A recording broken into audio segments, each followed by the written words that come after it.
Somebody told me recently about the acronym FTMTF, where there are trans guys who, after they transition, feel more comfortable expressing femininity, and I don't want to like say that I'm one of those because I mean I don't know, but I am definitely sympathize with that.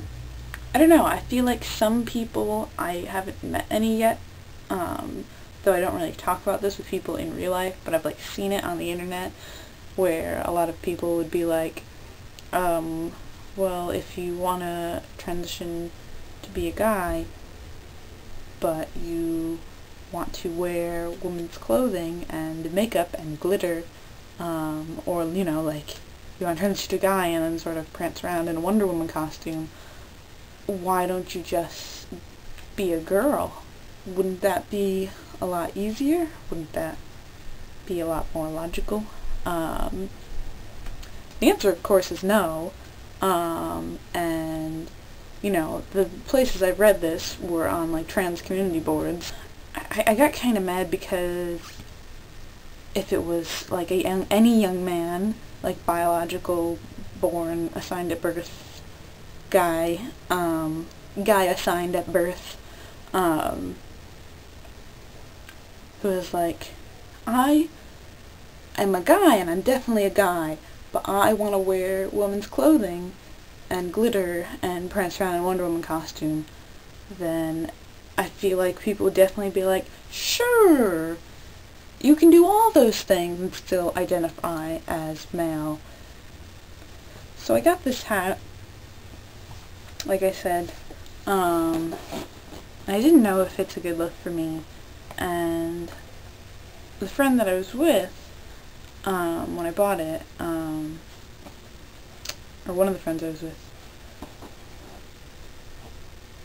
they told me it, you know, they didn't like straight up tell me, but, you know, they sort of implied that it helps me pass, which I have mixed feelings about. At one end I'm like, awesome, and the other end I'm like, I don't really want to pass, and I feel like this style hat, like, I really am into, like, the bearded lady and the whole thing, and I think I look kind of cute in it, but it's really a dude-identified style.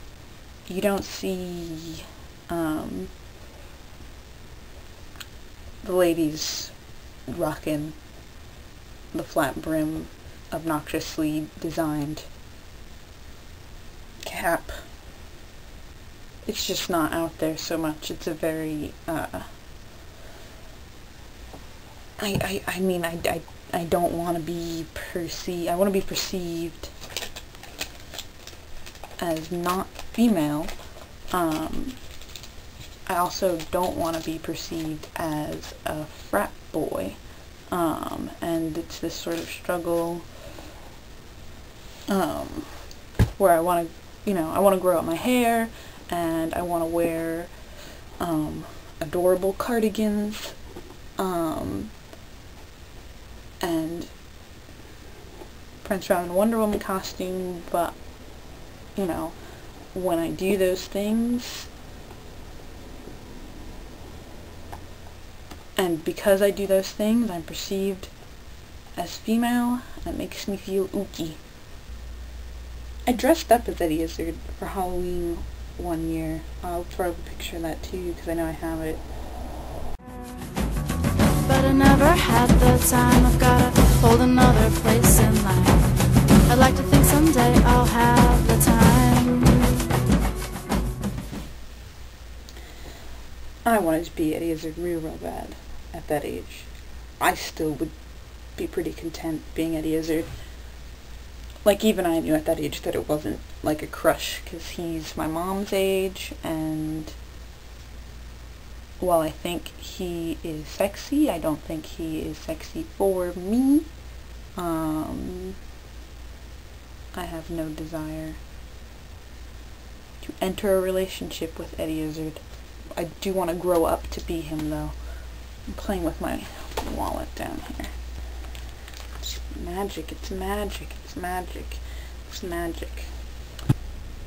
Eddie Izzard hit on my mom once.